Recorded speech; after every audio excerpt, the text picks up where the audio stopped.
watched Makoto Shinkai's Suzume no Tojimari the other day, simply known as Suzume to us in the West, and it was an absolutely beautiful movie, as expected at this point. So were Kimi no na wa, aka Your Name, and Tenki no ko, Weathering with You. Visually, at the very least, I was all over Your Name. However, Tenki no ko was a movie that caused me to switch off midway, so I was naturally very happy to watch Suzume and be fully invested for the entire 2 hours, despite how distracting 4DX screening was at times. Seriously, all that wind, water splashing, or violently shaking the seats in action scenes they're all great, and I mean that, but read the scene a bit, man. Giving me a gentle rumble for a mundane bike scene is not enhancing my experience. Not everything has to make use of the 4DX effects. You use them when it matters. Thank you. Anyways, this is not a 4DX cinema review, it's for Suzume. From the very get-go, I'll preface this by saying, go watch it. It's beautiful. Chances are it should be screening this week and or the next week, depending on your region,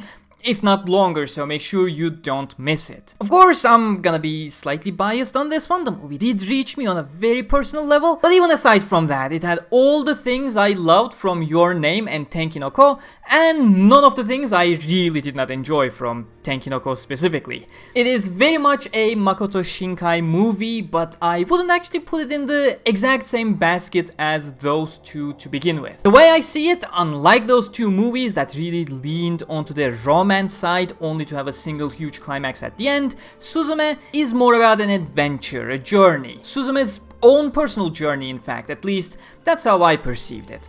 It's a marvelous journey with good twists and turns throughout that pushes Suzume to confront herself at the very beginning, well, technically of what started her own journey to begin with. But you know, being more of an adventure-focused story, it means that there is more action and less relationship focus in the narrative. So if your sole aim with these movies were to just punch yourself in the heart for 80 minutes and then have your well-deserved sweet ending, Suzume is not exactly that. There are elements of it, but from my perspective, I wouldn't even say the movie has any romance to begin with, just cheeky moments at most, as I said.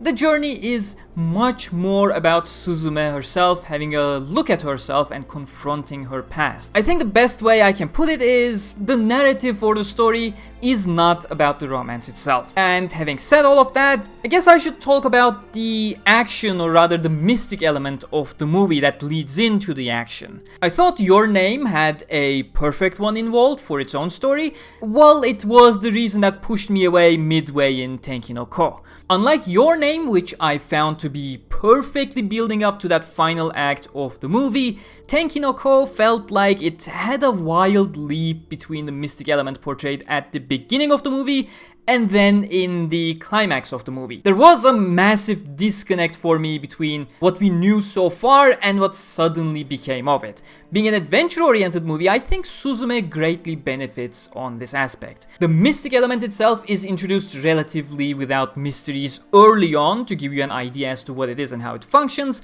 while plenty of elements are teased or communicated through a variety of means greatly that each build into the later portions of the movie.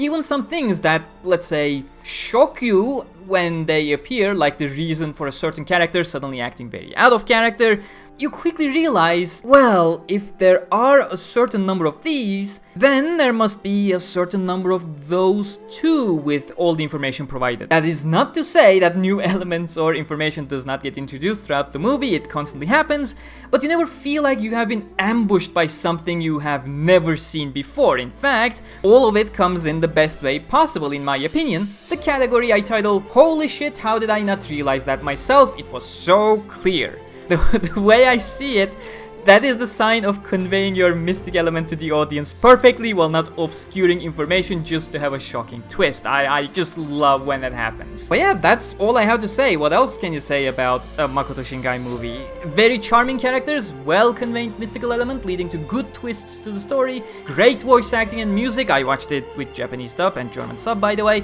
Absolutely gorgeous scenery and animation, and a story that will still hug you, yet punch your heart at the same time. What else can you ask for? Absolutely go watch it in cinemas if you get the chance. Until next time, stay cool.